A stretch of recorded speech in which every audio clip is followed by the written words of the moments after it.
Você já sentiu que a sua existência servia apenas para facilitar a vida de outra pessoa?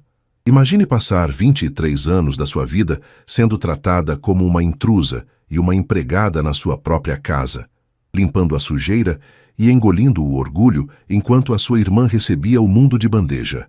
Essa é a história de uma vida roubada e de uma crueldade tão enraizada que se tornou a rotina de uma casa. Mas a verdade tem uma forma impiedosa de vir à tona e, às vezes, um simples olhar treinado sobre uma fotografia de casamento é tudo o que basta para desmoronar décadas de mentiras. Prepare-se para uma jornada de humilhação, uma revelação de tirar o fôlego e uma vingança que o próprio destino fez questão de orquestrar. Antes de começarmos essa história incrível, não se esqueça de curtir o vídeo, se inscrever no canal e contar pra gente nos comentários de onde você está ouvindo essa história. O frio da Serra Fluminense tem uma maneira peculiar de penetrar nos ossos. Em Petrópolis, as manhãs costumam nascer envoltas em uma neblina espessa, mas naquele sábado o ar parecia ainda mais pesado, quase sufocante. Eu estava de pé desde as 4 da madrugada. O piso de lajota fria da área de serviço enviava choques térmicos pelos meus pés descalços, enquanto eu esfregava o chão com uma mistura cáustica de água sanitária e desinfetante de lavanda. Aquele cheiro químico, ardido e persistente, era o perfume inconfundível da minha vida. Minhas mãos, permanentemente ásperas e com dolorosas rachaduras nas pontas dos dedos, contrastavam violentamente com o que a sociedade esperava de uma jovem de 23 anos. Mas eu nunca tive a chance de ser uma jovem comum. Eu era Clarice, o erro crônico, a sombra perpétua, a serva humilhada da respeitada família Fontenelle. Naquela mesma mansão imponente, no andar de cima, dormia Isadora, minha irmã, a princesa herdeira de um império construído sobre aparências e mentiras. Enquanto o meu quarto era um cubículo úmido nos fundos, apertado ao lado da despensa de alimentos, o dela era uma suíte master opulenta, com vista panorâmica para os luxuosos jardins de inverno. A disparidade entre nós não era apenas financeira ou estrutural, era uma crueldade, metódica, friamente cultivada dia após dia. Desde que comecei a entender o mundo ao meu redor, minhas memórias mais lúcidas são compostas inteiramente por esfregões imundos, panelas de ferro ferventes que queimavam meus antebraços, e o som metálico e estridente da campainha que eles instalavam apenas para me convocar ao trabalho. Lembro-me claramente de uma tarde fria, quando tínhamos apenas 10 anos. Isadora, num acesso de raiva infantil, te havia quebrado um vaso de cristal caríssimo no centro da sala de estar. Quando nossa mãe, Valéria, entrou correndo, desesperada ao ouvir o estrondo ensurdecedor, Isadora não hesitou. Ela apontou o dedo gordinho na minha direção e começou a chorar falsamente. Eu não tentei me defender ou explicar a verdade. No fundo, eu já sabia que seria inútil. Valéria caminhou até mim e me segurou pelo braço esquerdo com tanta fúria que as pedras, afiadas dos seus anéis de ouro maciço, ficaram cravadas na minha pele, deixando hematomas visíveis por semanas. Foi nessa mesma tarde, enquanto eu recolhia os cacos de vidro de joelhos, sangrando silenciosamente os dedos no tapete persa, que ouvi a sentença que definiria o resto da minha trágica existência. Meu pai, Humberto, observava toda a cena encostado no batente da porta de carvalho, balançando lentamente as pedras de gelo em seu copo de uísque importado. "Não chore, garota", ele disse com a voz embriagada, arrastada e desprovida de qualquer traço de empatia humana. "O mundo precisa de um equilíbrio natural, Clarice. Entenda isso de uma vez por todas.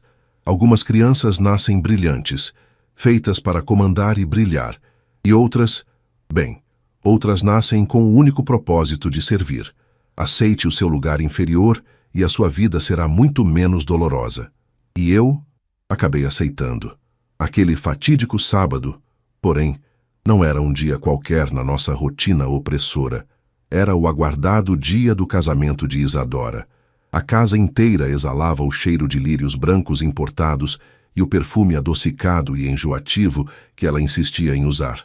O silêncio sepulcral da madrugada foi quebrado pelo som afiado de saltos à agulha batendo no assoalho de madeira de lei. Era Valéria, patrulhando a casa. Ela invadiu a cozinha, vestindo um robe de seda esmeralda, com os cabelos já perfeitamente escovados pelo cabeleireiro particular. Clarice, o café da manhã da sua irmã já está na bandeja de prata? Ela perguntou, a voz cortante e impaciente como vidro quebrado. Sim, senhora, respondi imediatamente, secando as mãos no meu avental de algodão desbotado. Fiz as panquecas de mirtilo que ela exigiu ontem à noite e o suco de laranja natural acabou de ser espremido. Valéria inspecionou a bandeja com olhos de águia faminta. O xarope de bordo está na temperatura completamente errada, sua idiota. Aqueça por mais exatos 15 segundos e, pelo amor de Deus, olhe para o seu estado deplorável. Você está fedendo a cloro barato. Quero você invisível hoje, entendeu? Ninguém da tradicional família do Cássio precisa saber dos nossos vergonhosos problemas internos. As horas seguintes foram um denso borrão de exaustivo trabalho braçal. A mansão estava absurdamente lotada de membros da alta sociedade. O noivo, Cássio, herdeiro de uma poderosa linhagem de médicos, já exibia seu sorriso cínico no altar do jardim. Fui rigorosamente instruída a circular pelos cantos mais escuros, recolhendo taças vazias, fingindo ser apenas mais um móvel da casa. Durante a sessão de fotos perto da grande lareira, o pai de Cássio, o severo doutor, Vicente, ajustava sua câmera analógica Leica. Num infeliz descuido provocado pelo esbarrão de um garçom, a pesada bandeja de prata escorregou das minhas mãos. O estrondo aterrador das taças de cristal se espatifando no piso paralisou a festa instantaneamente. Caí de joelhos, catando os cacos em pânico, enquanto o sangue da minha mão rasgada manchava o chão. Saia daqui agora, sua inútil! Sibilou Valéria, com ódio puro no olhar. Antes que eu pudesse fugir, a voz grave do Dr. Vicente cortou o ar. Ele não olhava para a bagunça, mas diretamente através de suas lentes para mim. Espere, ele comandou de forma absoluta. Vicente ignorou os protestos de minha mãe adotiva e caminhou até mim. Seu dedo indicador apontou para uma marca de nascença em forma de meia-lua no meu pescoço, revelada pelo suor. O tempo parou no salão luxuoso. Sem piscar, Vicente puxou o celular e discou um número com urgência.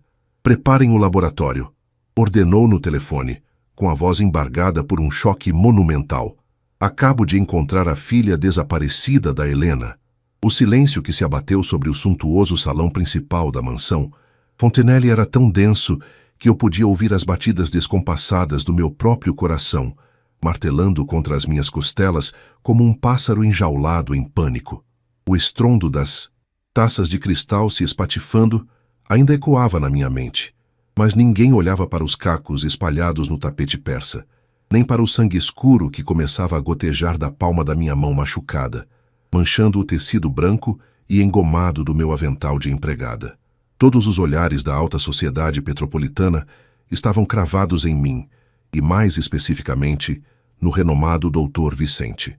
O patriarca da família do noivo ainda segurava o celular próximo ao rosto, a respiração pesada, os olhos fixos na pequena marca em formato de meia-lua que repousava no meu pescoço, logo abaixo da linha do maxilar. Uma marca que Valéria sempre me obrigava a cobrir com maquiagem barata ou golas altas, alegando ser uma sujeira de nascença que ofendia as visitas. O cheiro de lírios brancos importados e do champanhe francês derramado no chão se misturava ao odor ferroso do meu próprio sangue, criando uma atmosfera nauseante que fazia o meu estômago revirar em agonia. A primeira a quebrar aquele transe coletivo foi Isadora. Com seu vestido de noiva avaliado em centenas de milhares de reais, uma cascata de renda chantilly e pedrarias reluzentes, ela bateu o pé direito no assoalho de madeira, com a fúria de uma criança mimada que acaba de ter seu brinquedo favorito roubado. O que está acontecendo aqui? Ela esbravejou, a voz estridente cortando o ar gélido de Petrópolis. Cássio, faça o seu pai parar com essa loucura absoluta. Ela é só a Clarice, a nossa empregadinha inútil que acabou de arruinar o meu momento perfeito. Cássio, com sua postura sempre arrogante e terno sob medida, deu um passo à frente para tocar o ombro do pai. Mas Dr. Vicente o repeliu com um gesto brusco, sem sequer desviar o olhar do meu rosto assustado e sujo. Valéria, cuja tez impecavelmente maquiada havia adquirido um tom pálido e cadavérico, avançou pelo salão tropeçando nos próprios saltos agulha. Vicente, meu caro consogro, por favor. Ela gaguejou, forçando um sorriso trêmulo e desesperado, revelando a fachada ruindo. Você bebeu demais. O estresse dos preparativos deste casamento. Essa garota é filha de uma antiga cozinheira que fugiu com um motorista de caminhão e nos deixou esse fardo. Miserável. Ela tem problemas mentais graves. Costuma se machucar de propósito. Por favor, seguranças, tirem essa sujeira daqui agora mesmo. 2 homens imensos de terno preto fizeram menção de se aproximar de onde eu estava encolhida, mas a voz do médico trovejou, fazendo as grandes janelas da sala de estar vibrarem de forma assustadora.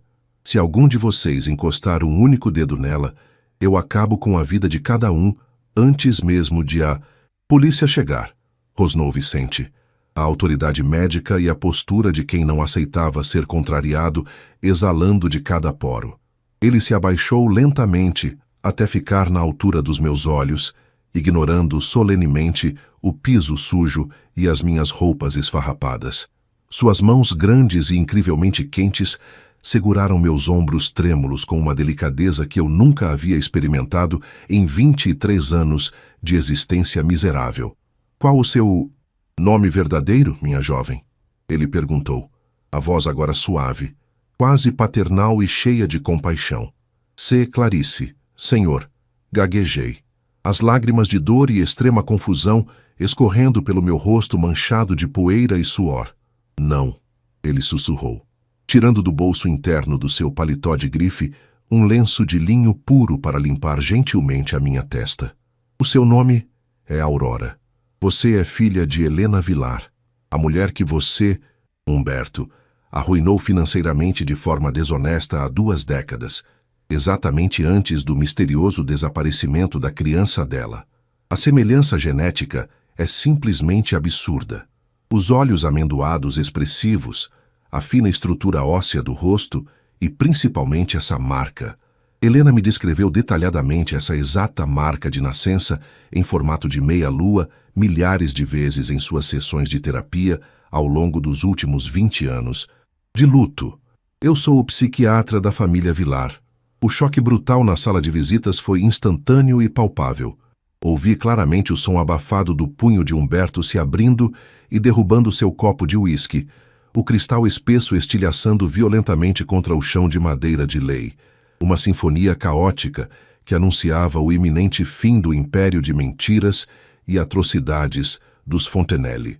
Valéria começou a gritar, uma histeria aguda e descontrolada, ameaçando processar Vicente por difamação criminal, enquanto os convidados engravatados e as mulheres com suas joias ofuscantes sussurravam e apontavam, os celulares de última geração subitamente sendo erguidos no ar para gravar o que já se tornava o escândalo da década.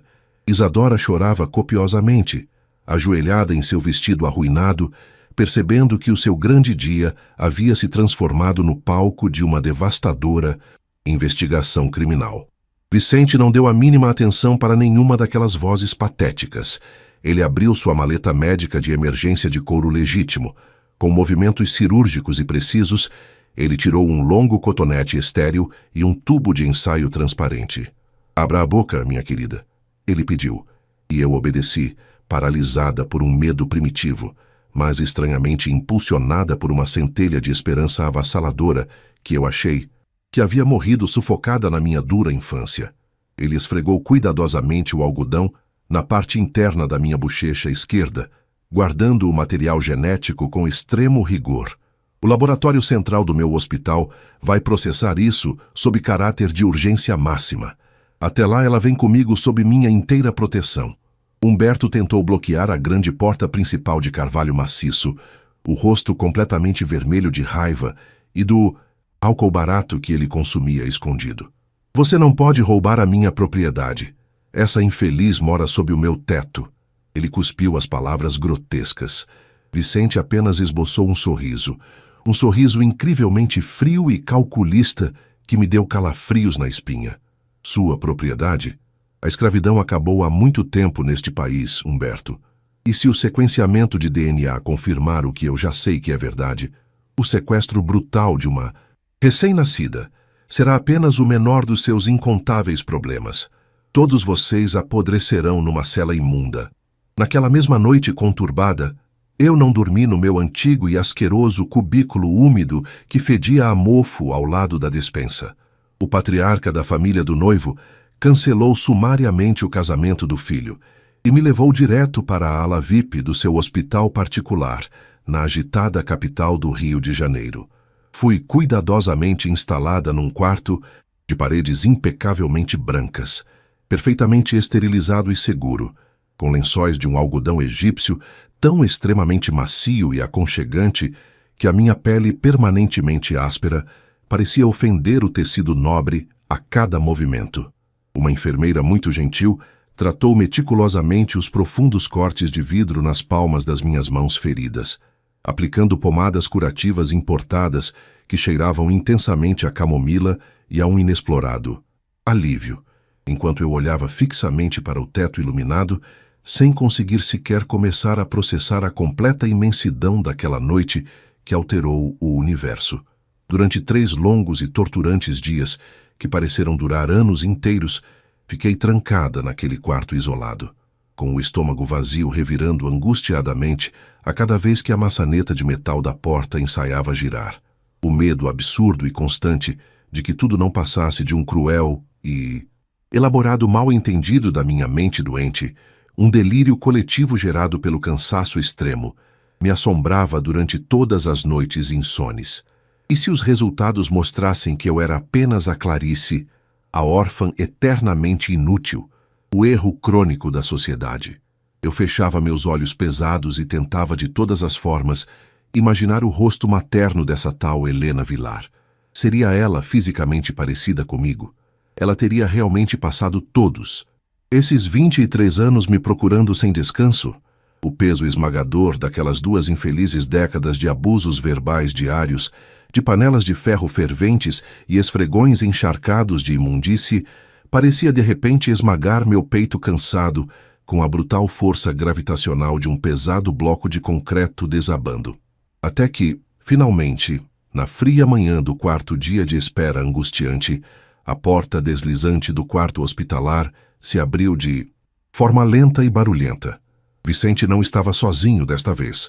Ao lado dele, fisicamente amparada por um enfermeiro forte, estava uma mulher elegantíssima, de cabelos levemente grisalhos, meticulosamente alinhados num corte clássico, usando um tailleur de alfaiataria escura e ostentando olhos amendoados que estavam inchados e profundamente vermelhos de tanto chorar copiosamente.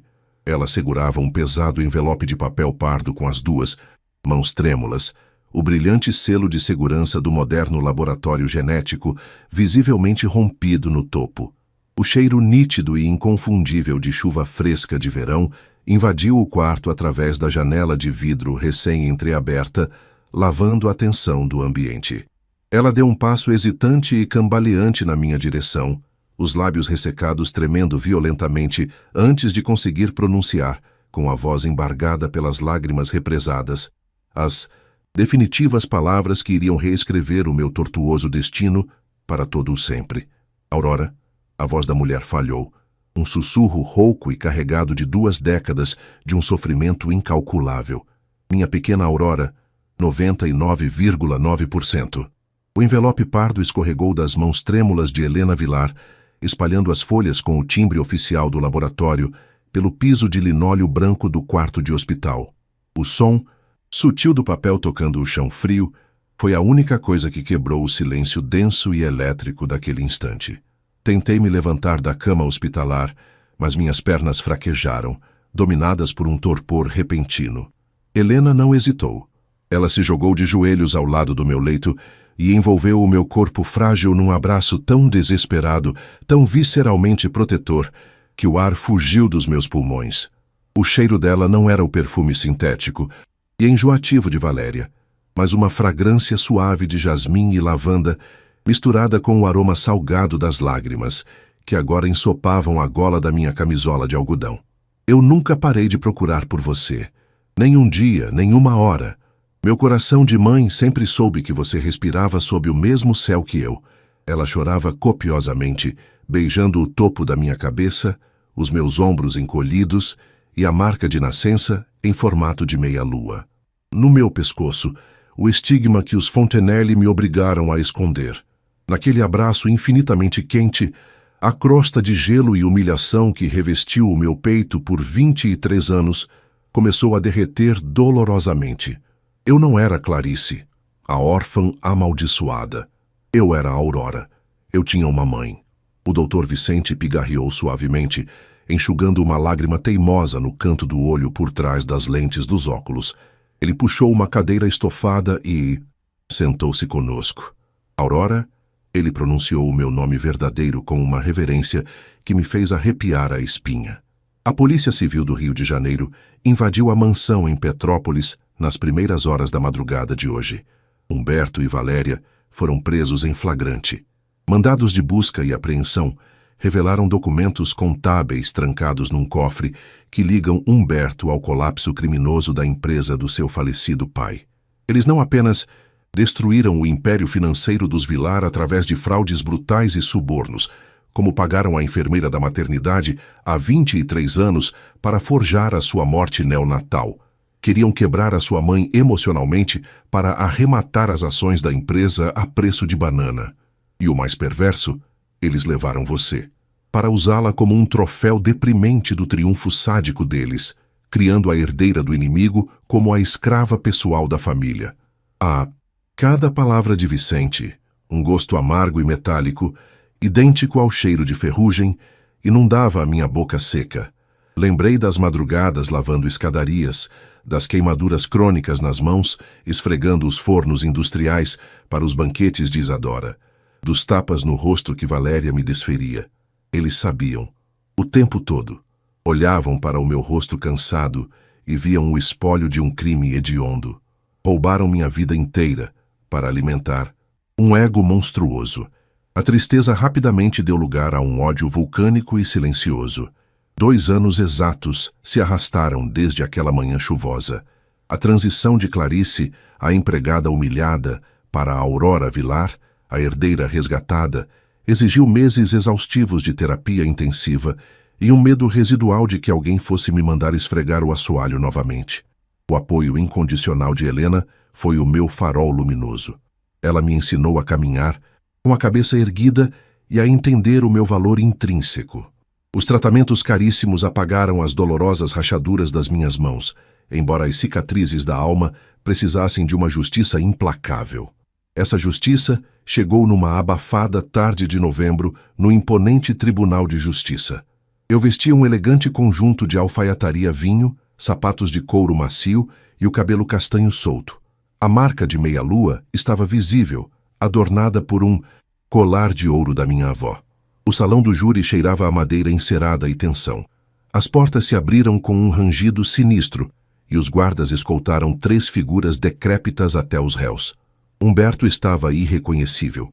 O homem outrora corpulento era um invólucro humano murcho, enfiado num uniforme verde e áspero do sistema penitenciário. Valéria, privada de botox e grifes de luxo, exibia um rosto encovado, envelhecido em décadas.